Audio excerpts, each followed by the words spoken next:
Hello, hello, lovelies. I hope you all are having an amazing day.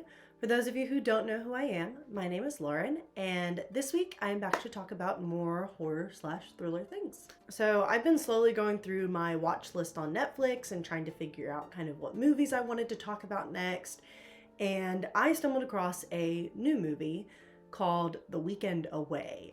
And this movie is something I like to call a single girl thriller.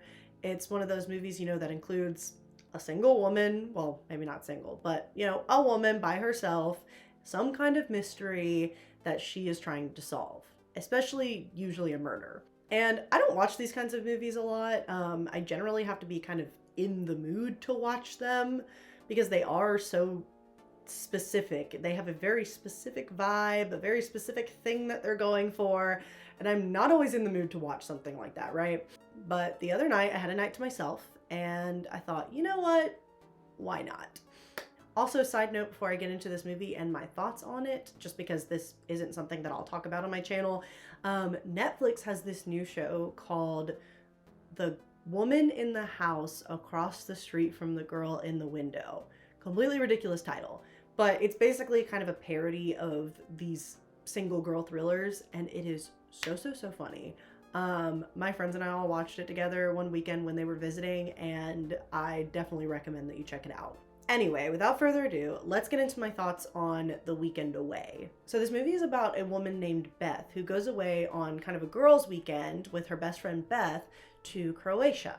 And Beth kind of admits to Kate that she's having a rough time with her husband. Things haven't been that great lately. And so Kate decides to take her out to this club and is basically trying to convince her to cheat on her husband. I guess to like revitalize her, make her see what she's missing. I don't know, something crazy like that. So they're at the bar talking to these two men. And the next thing that Beth knows, she wakes up in their Airbnb/hotel that they're staying in, and Kate is missing. So Beth talks to her husband, she talks to Kate's ex-husband, and she even ends up going to the police, but everyone is just like, you know what, it hasn't been that long, Kate's gonna show up eventually. So Beth ends up calling their taxi driver from the night before, his name is Zane, and he helps her to go to the club and track down the two men that they had met the night before. So I won't get into too much detail past that point in the movie, just because there are so many like twists and turns, and everything past that is kind of like a surprise. And this movie did just come out. I think ultimately you're going to get more out of the movie just from watching it. So if you have any interest, you definitely should watch it to figure out the plot.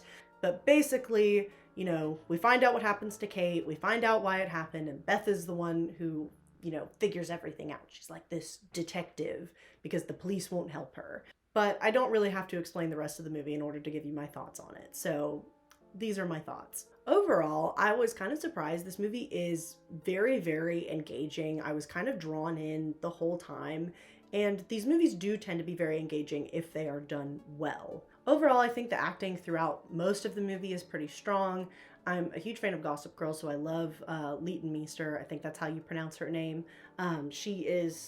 She plays Beth in this movie. However, I will say during the really intense scenes, especially when she's kind of having an argument with another character, those scenes are a little less believable to me. I didn't love like those particular parts of the movie, but I would say as a whole, I think she and everyone else did a really good job. So I think that for what this movie is, it is a great movie. It was exactly what I expected it to be. And that's not me saying that it was a bad movie in the slightest, or that these movies are not good movies, these single girl thrillers.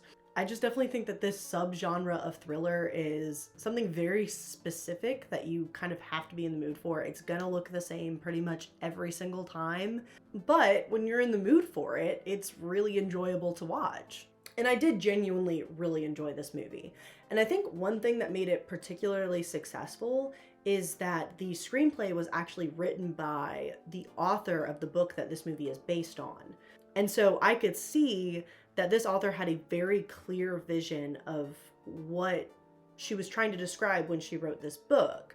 And she translated that really well onto the screen. So yes, this was a very interesting story that was translated into a very well done movie.